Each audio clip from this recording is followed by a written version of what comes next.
I'd like to call the Tuesday, August 17th meeting of the St. Joseph County Board of Commissioners to order. Please stand for the pledge. And I think they're having like a grand opening, moving from a startup to like actual scale. Allegiance to the flag of the United States of America and to the republic for which it stands, one nation, under God, indivisible, with liberty and justice for all.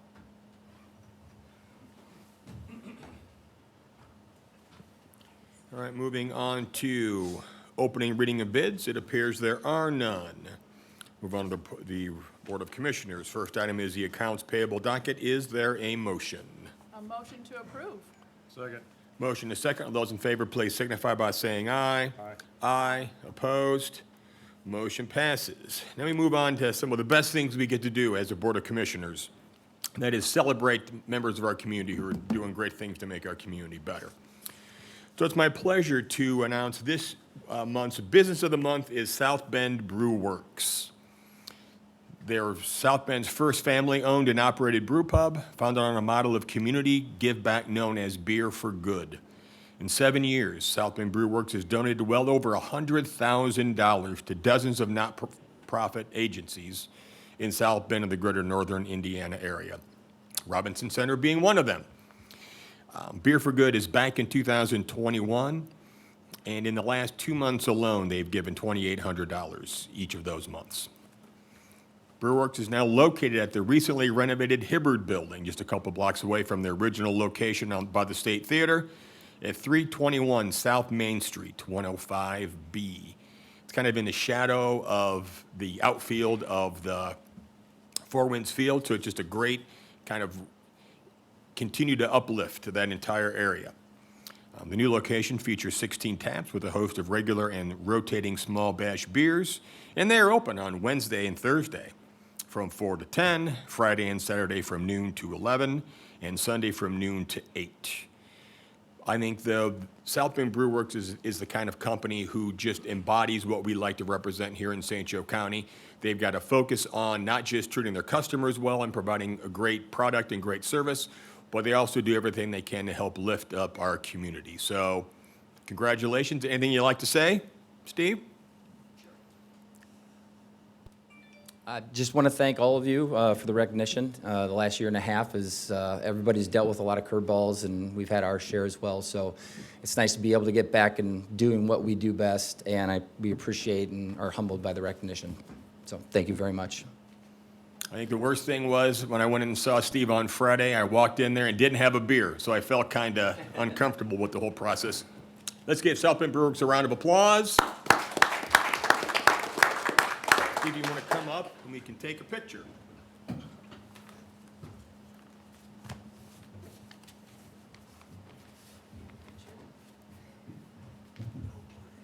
I'm doing great.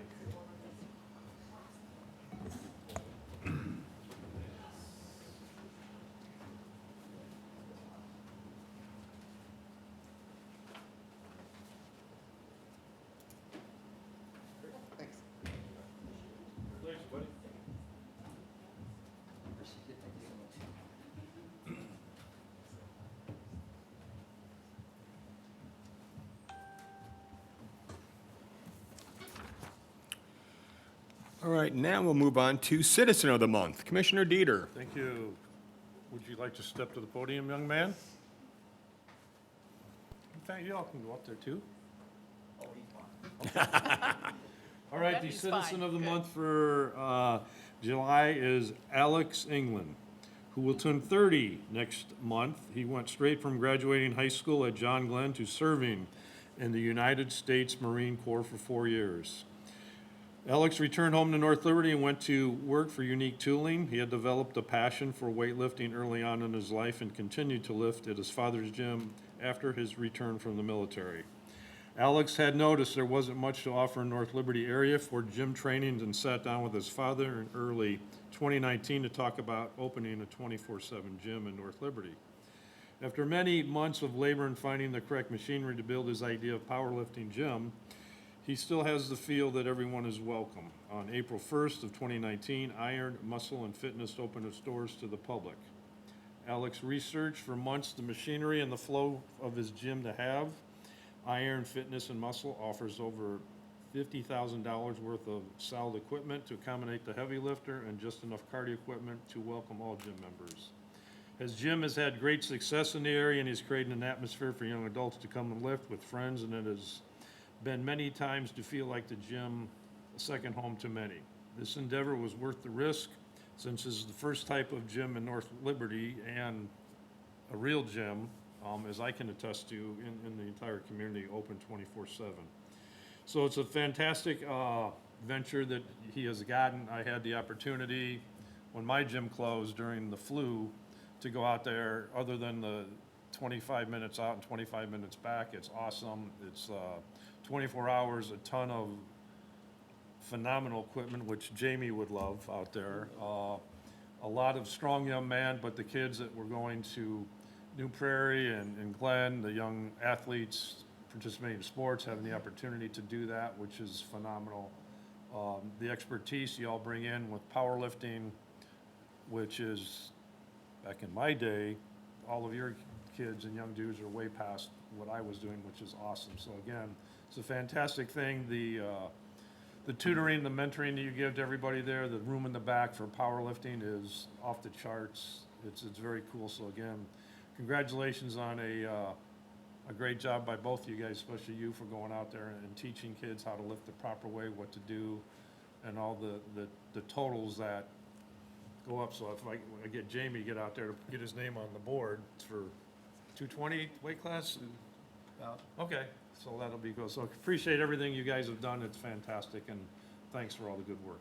Thank you. It's nice to be able to provide something for everybody that's, just able to come in and work out. Even if they don't feel like it 24/7, they can show up any day, anytime they want. So, and I thank you guys for this recognition.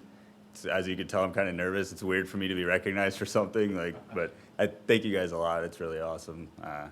I'm going to stop talking because I'll keep rambling, but thank you so much. Thank you to my dad and my wife as well, and everybody that helps me with it. It's not just me that runs the gym. It's a community. It really is. It's a very cool place. A round of applause.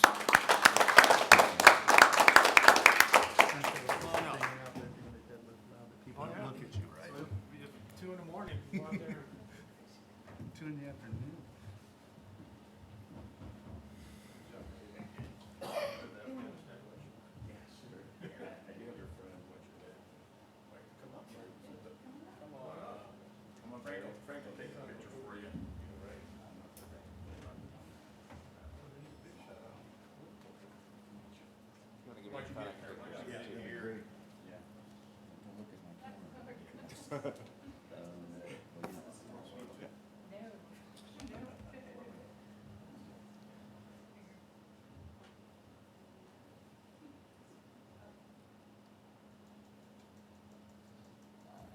Stan's phone. Good time.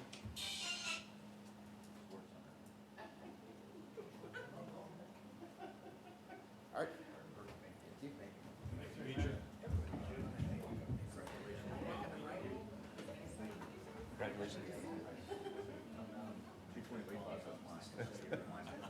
I couldn't doubt I could. So we're in the same boat. You as well. Hey, good work. Thank you. Keep it up, buddy. You get something up there? Oh, yeah? He's one of those guys. All right, take care, man. See you. Thank you, guys.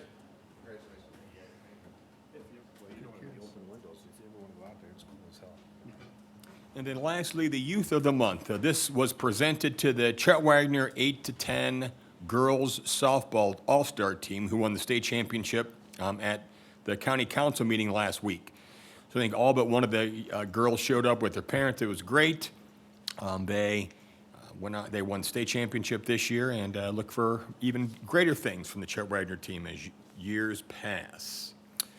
All right, moving on to bills passed by the St. Joseph County Council. At the aforementioned public meeting held on August 10th, 2021, the following action was taken. Bill 8121, Ordinance 6621, salary amendment for the treasurer. Bill 8021, as amended, was Ordinance 6721, salary amendment for the health department. Bill 8221 as amended, Ordinance 6821, salary amendment for Portage Manor, Bill 7921, Ordinance 6921, another salary amendment for Portage Manor, Bill 8321 as amended became Ordinance 7021, salary amendment for the prosecutor, and Bill 7821 became Ordinance 7121, which is the monthly transfer and appropriations. Bill 7221, Ordinance 7621, an amendment to the county police retirement. And 7121 was the bill, became 7721, which was the increase to 8% of the county innkeeper's tax. And then finally, Bill 8421, Ordinance 7821, which were transfers and appropriations for the, some of the American Rescue Plan items. Any questions or comments relating to any of these items? Is there a motion? A motion to pass these bills by the county council and then our ordinances for the commissioners. Second. Motion is second. Those in favor, please signify by saying aye. Aye. Opposed? Motion passes. Next up, Portage Manor requests approval of a security contract with Trinity Protection Group. Miss Robin. Robin Challoner, Administrator, Portage Manor, 3016 Portage Avenue. Can you move closer to the mic, young lady? Sure. Can you hear me? Okay. A little better, yeah. All right. Thank you very much. This is complicated, so I'm just going to read my cover letter because it involves 3 security agencies to how we got to this point. So if that's okay, I'll just read the cover letter. Dear Honorable Commissioners, since the pandemic, Portage Manor has been on lockdown restrictions by the Indiana State Department of Health. This requires all doors to be secured and monitored. Families are dropping off packages. Employees, visitors, and residents are screened before entry, and only those with specific criteria are allowed access in the facility. Due to these tasks and lingering pandemic protocols for licensed healthcare facilities, the need of trusted security help is required. The Board of Commissioners had approved the contract with Magnum Security in November of 2020. They are a local company with good reviews and competitive pricing. They had provided our security needs until July 11th of 21 this year. A security threat that was at no fault of the on-duty Magnum Security Guard occurred on the 9th at Portage Manor. Fortunately, no residents or staff were harmed. Due to the loss of confidence in the service provider, Ratty Security has assumed security detail to the facility on an emergency basis. Trinity Security has provided a proposal for contract services going forward. As stated above, we continue to require this level of security and help 24 hours a day. I have worked with Neil Graber to put together a contract that shows first an increased security help from August 17th, today, until December 31st to get staff trained and readjusted, and readjust residents and family staff and visitors to the reopening phasing protocol. We then would decrease security hours to 12 hours a day starting January 1st if all goes well and there's not a variant issue in our facility or more stringent rules from the State Department of Health. This is a long-term plan, so I have a short-term plan to get us to the beginning of the year and then a long-term plan to be able to absorb the increased security costs to our 2022 budget. Magnum Security has already been issued a notice of contract termination. This was a while ago before Ratty took over, thanks to the assistance of Jamie Woods. This proposed contract that I have for you today with Trinity has also been reviewed by Jamie Woods and edited with his direct input. I also will add on here that this has been a scary time and a stressful time for all involved at the situation we had at Portage Manor. So I thank Deb Fleming, Derek Dieter, and Michael Misch for their availability and leadership to me to support, to sort this out quickly. Portage Manor was able to show strength and professionalism with your great support, so I thank you for that. So this contract, if you have any questions with Trinity. Counselor? I've reviewed the agreement, all my changes have been made. It's terminable by either party providing 30 days notice. It's pretty much at will. We have the standard venue and choice of law provisions. Also, we just generally clean the agreement up and some formatting and other things. So it meets with my approval. Any questions or comments from the board? Is there a motion? A motion to approve the security contract with the Trinity Protection Group. Second. We have a motion and a second. All those in favor, please signify by saying aye. Aye. Aye. Opposed? Motion passes. Thank you, Robin. Thank you, Rob. Next, procurement request approval of 2021-22 contract renewal with DocuSign. Ms. Bree. Good morning, Commissioners. Bree Roberts with offices on the 7th floor of this building. This is actually a exact replica of the contract from last year. As I listed in the cover letter, proposing to pay $14,412.50 out of our 11-12 fund, and then the remaining amount of $65,163.20 out of the COVID fund as assigned by the auditor. If you have any questions, I would be happy to answer them.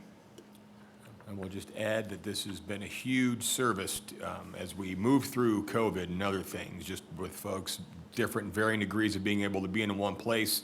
I think this is a service that certainly makes sense, that we can operate more at the speed that we need to versus what we did before. So I appreciate your work on this. Any other questions or comments from the board? Counselor, you okay with this? I'm fine with the agreement. Okay. No questions or comments? Is there a motion? A motion to approve this contract renewal with the DocuSign. Second. Motion is second. All those in favor, please signify by saying aye. Aye. Aye. Opposed? Motion passes. Thank you, Thank Bree. you. Thanks, Bree. Next, voter registration, request approval of funding to purchase a Hanel carousel storage system for voter registration cards. Good morning, friends from voter registration. Kim Riskovich, fourth floor voter registration, Republican board member. Mohammed Shabazz, officers on the fourth floor, Democratic board member. And we were coming to you guys about getting a new card file system. Our current ones are quite outdated and quite frankly not working right at all. One is completely broken down. We have been working with Bree and Ryan from procurement, looking for something that would work for us. It's been quite a daunting task, and they were able to find something that would work for us. So we're coming to you saying, please help this office out with voter integrity. Any questions or comments? I'll make a comment. I went in there and checked. Like, unfortunately, voter registration is always thought as the outcast. You're really not government, whatever, but everybody does a very good job there. But when I looked at that, where they had all the files in one section, then files in the break room, it's just a disservice to the people of St. Joe County that records are in places that shouldn't be. So hopefully this is a start. I think will those other machines at some point need upgrades? I don't think we can upgrade them. They're so old. Okay, This well, is that's not- my point. At some point, we're gonna have to, there's 3 other ones besides this one? There are 3 other ones, Okay. but ideally we can get most of our registrations into this new machine. We're estimating possibly having to keep 1 out of the 4 current units that we have. Hopefully, we'll get them all in one, but realistically, probably have to keep 1. Okay, at some point, can you get, like, to the commissioners and the council, like a master plan of, hey, we'd like to maybe possibly 1 a year or whatever, so we don't have to go put duct tape and Absolutely. everything around and go from there, so. Now, there has been some changes to our registration laws for how we can retain our records. So at this time, we are currently going through the process of keeping just the current record in our office instead of keeping some of the back ones to minimize the space, which is why we're hopeful we can get everything in 1 unit. If we can get everything in 1 unit, we won't need another one. Correct. Okay. So we'll just have that one. Yeah. But we'll have to see how that works, once we get all the cards thinned out, and then get the new machine possibly, and then have those filed in there. We can also file other things in there, so like we can have file folders in there, and not just for the registration card, so we can have our transfer files in there, if we have room once we put the cards in. So it could be multifunctional. Okay, thank you. Any other questions or comments? I went in there too and saw it, and I was surprised. But you told me that that was put in the 70s, is that right? That unit is older than I am. So, 20, yes. 22, 25 Hey. years old? I love you, Andy. Yeah. So it's been there, so I'm glad that hopefully we can upgrade it and get things done better to help everybody. That would be nice. Yeah, that would be good. Any other questions or comments? I reviewed the agreement. I will note and point out, this is a specialty item, is that right? I mean, It this is. They isn't have something that- it specific for our needs. Okay. The agreement is governed by the laws of the Commonwealth of Pennsylvania, and there is a rather punitive provision in there. If your space isn't ready, then it's $2,500 a day if they come out here. You guys know that? You're aware of that? Yes, yes. So make sure you have your workspace ready. With those two caveats, I'm fine with the agreement. There's a couple deviations, but based upon this being a specialty item, it may just be something we have to absorb. Thank you, sir. Is there a motion? Motion to approve to purchase a Hanel Carlisle storage system for the voter registration cards. Second. Motion is second. Those in favor, please signify by saying aye. Aye. Aye. Opposed? Motion passes. Thank you both. Thank you. Thank you for all Next your hard up, work. infrastructure planning and growth, the consent agenda, which consists of the first annual Carter's Ride on August 28th, 2021. Questions or comments regarding this? Is there a motion? A motion to approve the consent agenda. Second. Motion is second. Those in favor, please signify by saying aye. Aye. Opposed? Motion passes. Next, request approval of bid award for SJC RDC 92101C, New Carlisle Broadband Expansion. Mr. Sky. What this is the award, request for awarding of the bids for the broadband expansion project that is going on over in New Carlisle. We had 3 bids. Of those 3 bids, Pemberton Davis Electric was the low bidder. And we recommend that the board award the project to Pemberton Davis in the base bid amount of $245,514.90. Funds for the project are available in the New Carlisle Economic Development Area TIF bond. If you have any questions, I'd be happy to answer them. So Sky, so let's say this upon passage, what's the anticipated start and completion date for this work? I would anticipate that they would be able to get started yet this year. Completion is very dependent at this point on supply chain and fiber. We found out from our previous project that's been ongoing is that fiber takes a while to get. So it's probably going to be one of those. We hope it can get done this year, but it depends on the delivery date of the fiber. They can get all the conduit and everything in yet this year, but they may be pulling the fiber next year. Okay. So. Any other questions or comments? One quick comment. You got up there pretty quick, so I think rehab is good. Yes, it's going well. Just, I guess, just an observation, like one company, like 2 were in the same ballpark, another one was like 230,000 above that TGB. Yeah, tried to figure that one out myself. This was the project that we tried to bid earlier in the year and we got no bidders. Right, I remember that. So, and TGB is actually the ones out doing the work now, so I don't know if it's a matter of them being busy or maybe they were hoping they were the only bidder this time around and Right, they okay. just might already have plenty of work, so, Yeah, 'cause yeah. usually everybody's in the. But the ballpark. 245, the low bid was near the engineer's estimate, Yep, so. okay, thank you. Yeah, I just want to say too that I would love to get this thing done as soon as possible. So if there's anything we can do to push it and get things done, so. Well, we'll get the contracts together and get them out to the contractor and get them going, so we're not holding the ball on anything as soon as possible.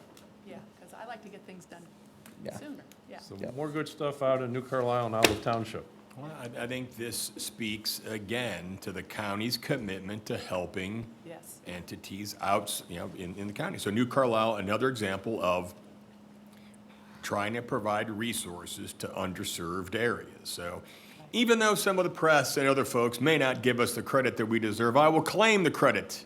I mean, the hard work by Sky, Bill, Chris. You know, a great example was Friday's press conference, when, Yes. once again, provided resources to some of the folks who need it the most and an ability to get out of an area that they may have been trying to get out of. But once again, this is voluntary as well. So we're not forcing broadband on anyone in New Carlisle. We're making the asset available to people who need it and want it. Plus, I don't recall the team, I'll get it, of the, in New Carlisle, the world wiffle ball champions, by the way. Is there a motion?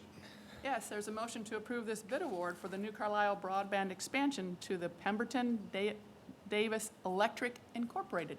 Second. Motion is second. Those in favor, please signify by saying aye. Aye. Aye. Opposed? Motion passes. Moving on to old business. There is none. Now open the floor up to public comments.